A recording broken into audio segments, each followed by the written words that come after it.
வணக்கம் மேடம். வணக்கம் sir. Madam, இன்னைக்கு நம்ம எதை பற்றி பார்க்கலாம் அப்படின்னா, முன்னாடி வந்து பார்த்தீங்கன்னா சமூக வலைதளங்களையே பற்றிக்கிட்டு எரிஞ்ச விஷயம் வந்து பார்த்தீங்கன்னா, Madhampatty Rangaraj and Joy Crizildaa அவங்களோட விவகாரம். அதில் வந்து பார்த்தீங்கன்னா, ஒரு திருப்பு முனையாக இன்னைக்கு மாதம்பட்டி ரங்கராஜ் அவருடைய இன்ஸ்டாகிராம் பேஜில் வந்து ஒரு ஸ்டோரி ஒன்று இது பண்ணியிருக்காரு. அந்த குழந்தைய வந்து நான் ஏற்றுக்கிறேன் அப்படின்ட்டு. அதை பற்றிய ரீசன்ட் தகவல் என்ன மேடம்? ஃபர்ஸ்ட் ஆஃப் ஆல் அனைவருக்கும் வணக்கம். எல்லாரும் நமக்கு நல்ல ஒரு ஆதரவு கொடுக்குறீங்க, ரொம்ப நன்றி. ஸோ நம்ம விஷயத்துக்கு போகலாம். மாதம்பட்டி ரங்கராஜ், ஜாய் கிறிஸ்டல்டா ரெண்டு பேருக்கும் ஒரு பயங்கரமான ஒரு பனிப்போர் வந்து நடந்துச்சு. அதை வந்து நிறைய வீடியோக்கள்ல நம்ம வந்து வெளியிட்டிருப்போம். அதோட லேட்டஸ்ட் அப்டேஷன் எல்லாம் ஸ்டெப் பை ஸ்டெப்பா நம்ம வந்து மக்களுக்கு தெரிவிச்சிருப்போம்.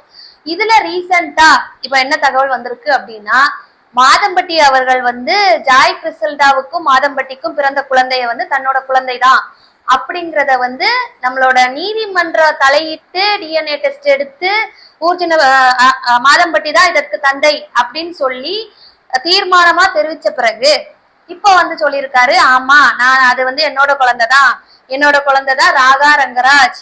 அந்த குழந்தைய வந்து 6 மாத காலங்களா நான் வந்து பராமரிச்சு வந்துட்டு இருக்கேன். இன்னும் வாழ்நாள் ஃபுல்லா நான் வந்து என்னோட குழந்தைக்கு போதிய வசதிகள் எல்லாம் பண்ணி கொடுத்து நல்லா பாத்துப்பேன் அப்படிங்கிற ஒரு விஷயத்த அவரோட இன்ஸ்டா பதிவுல வெளியிட்டு இருக்காரு. மேடம், இதுல வந்து பாத்தீங்கன்னா இதுக்கு திடீர்னு ஒரு மனமாற்றத்துக்கு என்ன காரணமா இருக்கும்? எனக்கு வந்து அந்த குழந்தையே வேண்டாம், அதாவது அந்த குழந்தை வந்து என்னுடைய குழந்தை தானா, எனக்கு சந்தேகம் இருக்கு அப்படிலாம் சொன்னவர் இன்னைக்கு இதை சொல்லி இருக்கிறதுக்கு என்ன காரணமா இருக்கும்? எல்லாமே கோர்ட்டோட தீர்ப்பு தான் சார். அதாவது ஒரு விஷயம் வந்து ஒரு தப்பு பண்ணிருக்காருன்னா அதுல இருந்து எப்படி எல்லாம் எஸ்கேப் ஆகலாம்னு பாத்திருக்காரு. அது மட்டும் இல்ல, அவங்க இருந்தது வந்து லீகல் செப்பரேஷன். நம்ம இதுக்கு முன்னாடி உள்ள வீடியோஸ்கெல்லாம் சொல்லியிருப்போம். அப்போ கூட நிறைய பேர் சொன்னாங்க, இவங்க என்ன ஜாய் கிறிஸ்டல்டாவுக்கு சப்போர்ட் பண்றாங்க அப்படி இப்படி நிறைய விஷயங்கள் சொன்னாங்க. நம்ம வந்து அதுல யாருக்குமே சப்போர்ட் பண்ணல. அந்த குழந்தைக்கான நியாயத்தை தான் நம்ம அதுல கேட்டிருந்தோம். அதுல பாத்தீங்கன்னா ஸ்ருதி கூட லீகல் செப்பரேஷன்ல இருந்திருக்காரு 6 வருஷமா. அப்ப அந்த 6 வருஷமா இல்லாத பாசமா இப்போ திடீர்னு பொண்டாட்டிக்கிட்ட வந்துற போது ஏதோ ஒரு மனஸ்தாபம் ஜாய் கிறிஸ்டல்டாவுக்கும் மாதம்பட்டிக்கும் இடையே உள்ள மனஸ்தாபத்தின் காரணத்தினால், அது மட்டும் இல்ல ஸ்ருதி சைடு அவங்க ஃபேமிலி சைட்ல இருந்து கொஞ்சம் ப்ரெஷர் வந்திருக்கு அவருக்கு இந்த சொத்துக்கள் ரீதியா. சோ அதனால அவர் வந்து பழையபடி அங்க போனாரு. போய் எல்லா விஷயங்களும் பண்ணிட்டு இருக்கும் போது இப்போ கோர்ட்ல வந்து ஜாய் கிறிஸ்டல்டா வந்து விட்ட மாதிரி இல்ல. நீதிமன்றம் வரைக்கும் போய் கடைசி நேரத்துல அந்த வந்து டெலிவரி டைம் கூட அந்த லேடி நீதிமன்றம் அப்புறம் மகளிர் ஆணையம் அங்கங்க பயங்கரமா அலைஞ்சது. பிரஸ் மீடியான்னு பயங்கரமா பேட்டி கொடுத்து அவரை வந்து ஒரு பப்ளிக்கு வந்து வெளிக்காட்டி அவரோட உண்மையான முகத்தை வந்து வெளிக்கொணர்ந்தாங்க பொதுத்தளத்துல. சோ அதுக்கப்புறம் நிறைய விஷயங்கள் நடந்து நம்மளோட கோர்ட்ல தீர்ப்பாயி டிஎன்ஏ டெஸ்ட் எடுத்தாதான் நான் ஒத்துப்பேன், அது வந்து என்னோட பிள்ளைன்னு நான் எப்படி நம்புறது அப்படின்னு கொஸ்டின் எல்லாம் ரைஸ் பண்ணி கோர்ட்ல. அதுக்கப்புறம் நீதிபதி அவர்கள் வந்து டிஎன்ஏ டெஸ்ட்டுக்கு உத்தரவிட்டு டிஎன்ஏ டெஸ்ட்லயும் இவருதான் தந்தை அப்படின்னு நிரூபணம் ஆன பிறகு இந்த மாதிரி விஷயத்த ஒத்துக்கிட்டாரு. இதுல வந்து நம்ம ஒரு விஷயம் பார்க்கணும், இவ்வளவு நாளும் இல்லாத பாசம் இப்ப எப்படி வந்தது, அது ஒரு சைடு.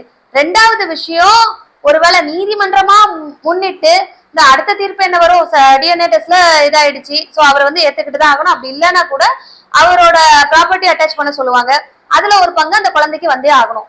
சோ அதுக்கு எதுவும் தயங்கிக்கிட்டு அவரா முன்னாடி வந்து நானே பாத்துக்கிறேன் என் பிள்ளைய அந்த மாதிரி எதுவும் வந்திருக்காரா அப்படின்னு நம்ம யோசிக்க வேண்டிய ஒரு விஷயமாவும் இருக்கு. ஓகே, இதுல மேடம் அப்படி வர வேண்டிய சூழ்நிலைகள் இருந்ததுன்னா அவர் முதல்லயே அதை உணர்ந்திருப்பார்ல. அப்ப எதனால இடையில மட்டும் ஒரு குட்டிக்காரன் அடிச்சிட்டாரு? அதாவது நான் அவருக்கு தான் ஸ்டெடி மைண்ட் கிடையாது. நம்ம சொன்னோம்ல, இங்க பாதி அங்க பாதி இருக்கிற ஆள் மாதிரிதான் தெரியுதுன்னோம்ல. கொஞ்ச நாள் வந்து லீகல் செப்பரேஷன்ல இருக்கும்போது ஜாய் கிறிஸ்டல்டா வந்து நல்ல ஒரு அரவணைப்புல வந்து ஜாய் கிட்ட வந்துட்டாரு. திருப்பி கொஞ்ச நாள் அந்த பிள்ளை பிறந்து எடுத்து பழையபடி ஸ்ருதி கிட்ட போனாரு. இப்போ பழையபடி ஜாய் கிட்ட வர வாய்ப்புகள் இருக்குன்னு நம்ம சொல்லியிருக்கோம். ஏன்னா அந்த குழந்தை விஷயம் அது மட்டும் இல்ல, என்ன சொல்றது, எல்லாமே அவங்கவுங்களோட மென்டாலிட்டி தான். ஃபர்ஸ்ட் ஒய்ஃப் செகண்ட் ஒய்ஃப் அப்படிலாம் கிடையவே கிடையாது.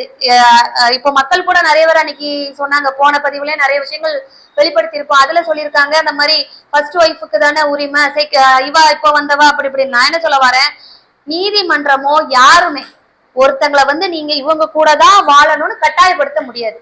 அது அவங்கவுங்க தனிப்பட்ட விருப்பம். அதுக்குண்டான சூழ்நிலை சந்தர்ப்பங்கள்லாம் நீதிமன்றத்துக்கிட்டையும் நீதிபதிகிட்டையும் நம்ம வந்து எக்ஸ்பிளைன் பண்ணணும்.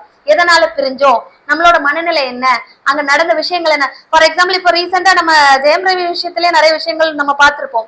அவரு வந்து நிறைய பிரஸ் மீட்ல அப்படி இப்படின்னு பயங்கரமா அவங்களோட இன்லாஸ பத்தியும் அவங்களோட ஒய்ஃபை பத்தியும் நிறைய விஷயங்கள் சொன்னாரு. நிறைய டார்ச்சரா இருக்கு, ப்ரெஷரா இருக்கு அப்படின்னு சொல்லிட்டு. சோ நீதிமன்றத்துல என்ன பார்ப்பாங்கன்னா ஒவ்வொருத்தவங்களோட இண்டிவிஜுவல் அவங்களோட இதையும் கேட்பாங்க, கருத்தையும் கேட்பாங்க. சும்மா நான் வந்து நீங்க சேர்ந்துதான் வாழணும் பிரிஞ்சுதான் வாழணும் அவங்க சொல்ல மாட்டாங்க. அந்த சூழ்நிலை அவங்கள வந்து எந்த மாதிரி ரியாக்ட் பண்ண வைக்குது எல்லாமே பார்ப்பாங்க. பார்த்ததுல பொறுத்தவரை இப்போ இப்போ ரீசெண்டா இது வந்து ஜாய் கிறிஸ்டல்டாவுக்கு சாதகமாவா இல்ல மாதம்பட்டிக்கு சாதகமாவா இல்ல ஸ்ருதிக்கு சாதகமாவான்லாம் கிடையாது இந்த தீர்ப்பு. இது அந்த சின்ன பிள்ளை இந்த பிறந்த குழந்தைக்கு ஒரு நல்ல ஒரு சாதகமான தீர்ப்பா அமைஞ்சிருக்குது. ஓகே, இப்போ ஒருவேளை நான் நினைக்கிறபடி இருந்தா அவங்க முதல் மனைவி கூட சில பிரச்சனைகள்னால பிரிஞ்சு வந்துட்டு அவங்கள பழி வாங்கணுங்கிறதுக்காக திரும்ப இந்த மாதிரி ஜாய் கிறிஸ்டல்டா பக்கம் போயிட்டாரா ஒரு யூகத்தின் அடிப்படையில? முதல்ல பிரச்சனைகள்லாம் பண்றதுக்கு அவருக்கு நேரம் இருக்குதான்னு தெரியல. ஏன்னா அவரும் பிஸியா இருப்பாரு, ஸ்ருதியா அவங்க நல்ல பிஸியான அட்வொகேட். ஸோ ஃபேமிலி இஷ்யூஸ் இந்த மாதிரி இருக்கலாம் மேபி.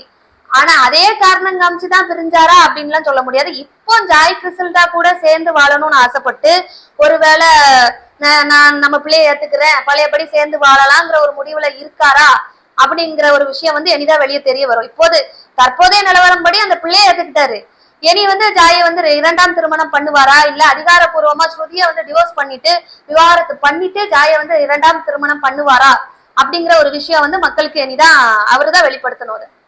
ஓகே, ஏன்னா நம்ம இந்திய சட்டத்தை பொறுத்தளவுல 2 மனைவிங்கிறது அதிகாரப்பூர்வமா கிடையாது, பைகாமி கிடையாது. ஸோ அதனால அவர் வந்து அப்போ ஒருவேளை ஸ்ருதியை டைவர்ஸ் பண்ணிட்டு ஜாய் கிறிஸ்டல்டா பக்கம் போறதுக்கு வாய்ப்புகள் இருக்கா? வாய்ப்புகள் இருக்கு. ஏன்னா இப்போதைய நிலவரத்தின்படி அதுதான். ஏன்னா முதல் மனைவிக்கு சேர வேண்டிய சொத்துக்கள் 2 பசங்க இருக்காங்க, அவங்களுக்கு சேர வேண்டிய சொத்துக்களை கொடுத்துட்டு மீதி உள்ள சொத்துக்களை ஜாய்க்கும் ஜாயோட பிள்ளைக்கும் கொடுக்குற மாதிரி ஒருவேளை சேர்ந்து கல்யாணம் திருமணம் அதாவது ஏற்கனவே திருமணம் பண்ணிட்டாங்கன்னு ஒரு செய்தி வருது. அதை வந்து ப்ராப்பரா பதிவாங்க. ஃபர்ஸ்ட் மேரேஜ வந்து டிவோர்ஸ் பண்ணிட்டு செகண்ட் மேரேஜ வந்து ப்ராப்பரா ரெஜிஸ்டர் பண்ணுவாங்க. ஓகே, இனிமே இன்னும் அடுத்தடுத்த நாட்கள்ல இப்போ இவர் வந்து இன்னைக்கு இந்த அறிக்கையை விட்டுட்டாரு. ஸோ இன்னும் அடுத்தடுத்த நாட்கள்ல ஸ்ருதி ஏதாவது அறிக்கை விட்டாங்க ஏதாவது பேசினாங்கன்னா தான் தெரியும், அப்படிதானே மேடம்? ஆமா, ஏன்னா இதுக்கு முன்னாடி ரங்கராஜ் அவர்கள் வந்து தன்னோட இன்ஸ்டா பதிவுல வந்து இந்த மாதிரி மகளிர் ஆணையத்துல வந்து என்ன ரொம்ப ஒண்ணு கட்டாயம் எல்லாம் படுத்தல, நான் வந்து நியாயத்தை தான் சொன்னேன், அந்த குழந்தை வந்து டிஎன்ஏ டெஸ்ட்ல ப்ரூவ் பண்ணப்பட்டால் நான் ஏத்துக்கிடுவேன் அந்த மாதிரி ஒரு ஸ்டேட்மெண்ட் விட்டுருக்காரு. அதை அப்படியே காப்பி பண்ணி ஸ்ருதி அவங்களோட இன்ஸ்டால போட்டிருக்காங்க. சோ இன்னைக்கு நிலவரம் படி அது என்னோட குழந்தை தான், நான் அதுக்கு வந்து வாழ்நாள் ஃபுல்லா எல்லாமே நான் ஏத்துக்கிறேன்னு சொன்னதை ஜாய் கிறிஸ்டல்டா அவங்களோட இதுல பதிவு பண்ணிருக்காங்க. ஸ்ருதி அதை பத்தி எந்த தகவலும் இன்னும் சொல்லல. ஓகே, இதுல நான் என்ன பாக்குறேன் அப்படின்னா, இப்ப இந்த விஷயத்தை பொறுத்தளவுல எந்த ஒரு முதல் மனைவியுமே 2வது மனைவிக்கு பிறந்த குழந்தையை ஏத்துக்கிற மனநிலையில யாரும் இருக்க மாட்டாங்க, கரெக்டுங்களா? அப்ப இவர் துணிஞ்சி இத மாதிரி பண்றாருன்னா கண்டிப்பா அவங்க குடும்பத்துல ஒரு பிரச்சனை இருந்திருக்கும்ல. மேபி இருந்திருக்கலாம், அது அவங்க ஹஸ்பண்ட் அண்ட் ஒய்ஃப் உள்ளது. சோ எல்லா வீட்டுக்கு வீடு வாசப்படி தானே, எல்லா வீட்டுகளையும் பிரச்சனை இருக்கிற மாதிரி இருந்திருக்கலாம். அதை வந்து ஃபேஸ் பண்ண முடியாதது அவங்களோட மென்டாலிட்டி தான். ஓகே, இதுல ஸ்ருதி ஜாய் கிறிஸ்டல்டா அவர்கள் வந்து என்ன கடைசி ஆயுதமா இதை உபயோகிச்சிருக்காங்க மேம் இவரு மாதம்பட்டி ரங்கராஜ மடக்கிறதுக்கு?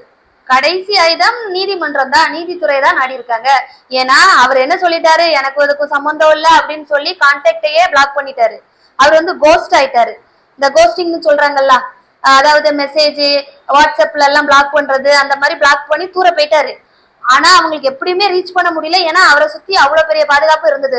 மாதம்பட்டியை சுத்தி அவங்களோட ஃபேமிலி மெம்பர்ஸா இருக்கட்டும், ஃப்ரெண்ட்ஸ் அண்ட் ரிலேட்டிவ்ஸ் அப்படிலாம் பக்கபலமா இருந்திருக்காங்க. இத வந்து ஜாய் வந்து அவரை கான்டாக்ட் பண்ண கூட முடியல அப்படின்னு நிறைய இன்டர்வியூல சொல்லியிருந்தாங்க. சோ வேற வழியே இல்லாம நீதிமன்றத்தோட துணைய நாடி நீதிமன்றம் இப்ப சரியான தீர்ப்பு, என்ன தீர்ப்பு, அந்த குழந்தைக்கு தகுந்த நீதி கிடைச்சிருக்கு. டிஎன்ஏ டெஸ்ட் மூலமா அவர்தான் தந்தை அப்படின்னு நிரூபிக்கப்பட்டதால இப்ப அவரா ஏத்துக்கிடலன்னா கூட அடுத்த ப்ராசஸ் என்னவா இருக்கும், நீதிமன்றத்துல அந்த பிள்ளைக்கு பையனுக்கு சேர வேண்டிய சொத்துக்களை நீங்க கொடுத்துதான் ஆகணும், நீங்க தான் தந்தைன்னு நாங்க வந்து ப்ரூவ் பண்ணப்பட்டிருக்கு உங்களோட டிஎன்ஏ டெஸ்ட்ல அப்படின்னு சொல்லி நீதிமன்றம் வந்து தீர்ப்பிடும். ஓகே, இப்ப ஆக மொத்தத்துல மாதம்பட்டி ரங்கராஜோட வழக்கு வந்து ஒரு முடிவு கட்டத்தை எட்டிடுச்சா? முடிவுக்கு வந்துடுச்சு. அவர் வந்து என்ன சொல்றது, ஆனா இதுல வந்து மாதம்பட்டி ஜாய் கிறிஸ்டல்டாவோட வழக்கு அவங்களுக்கு இடையே உள்ள உறவு வந்து முடிவுக்கு வந்துருச்சு. இன்னும் அடுத்தபடியா வந்து இவங்க 2 பேரும் இணைஞ்சதுனால அந்த குழந்தையை ஏத்துக்கிட்டதுனால ஸ்ருதி வந்து இனிமே அடுத்த கட்ட நடவடிக்கையில இறங்குறதுக்கு வாய்ப்புகள் இருக்கா? ஸ்ருதி தரப்பு இறங்க வாய்ப்புகள் இருக்குன்னு நினைக்கிறேன். ஏன்னா இதை வந்து ரொம்ப இன்னும் காம்ப்ளிகேட்டடா ஆக்குவாங்களான்னு தெரியல. ஏன்னா இவ்வளவு தூரம் வந்துருச்சு. சோ இது வந்து என்ன சொல்றது, எல்லா மக்களுக்கும் தெரிஞ்ச விஷயம். முதல்ல என்ன சொன்னாங்க, ஜாய் கிறிசல்டாவோட குழந்தை வந்து இவரோட குழந்தையே இல்லைன்னு நிறைய பேர் இது பண்ணிட்டு இருந்தாங்க. இப்போ வந்து ரெக்கார்டிக்கலா ப்ரூவ் ஆயிடுச்சு. சோ யார் நினைச்சாலும் ஒண்ணும் பண்ண முடியாது. ஜாயோட பிள்ளைக்கு வந்து மாதம்பட்டி தான் அப்பாங்கிற ஒரு விஷயம். சோ ஸ்ருதி நினைச்சாலுமே இதை தடுக்க முடியாது. ஏன்னா அந்த குழந்தைக்கு போக வேண்டிய பாகப்பிரிவினை போயே ஆகும். சோ அவங்க வந்து எப்படி இதை டேக்கிள் பண்ண போறாங்க அப்படிங்கிறது தெரியல ஸ்ருதி. ஏன்னா இவ்வளவு நாளும் அவரை தடுக்காததான் இனி தடுக்க முடியும். இவ்வளவு நாளும் பேச்சுவார்த்தையில குடும்பத்துல கவுன்சிலிங் மூலமா எப்படியோ பேசி பார்த்திருப்பாங்க. அவங்களோட பிள்ளைங்க பேசியிருக்கோம், எப்பா இதெல்லாம் நமக்கு வேண்டாம்ப்பா விட்டுருங்கன்னு பேசியிருக்கோம். அதெல்லாம் அடங்காம இனியா அடங்க போறாரு, இனியா திருந்த போறாரு. அது வந்து அவ்வளவுதான், அந்த அந்த லைஃப் முடிஞ்சது அவருக்கு. ஸ்ருதியோட லைஃப் இனி அவ்வளவுதான்ங்கிற ஒரு முடிவுக்கு வர்ற மாதிரிதான் இருக்கு. ஓகே, இவ்வளவு நேரம் பயனுள்ள தகவல்களை பகிர்ந்ததுக்கு நன்றி மேடம். நன்றி சார்.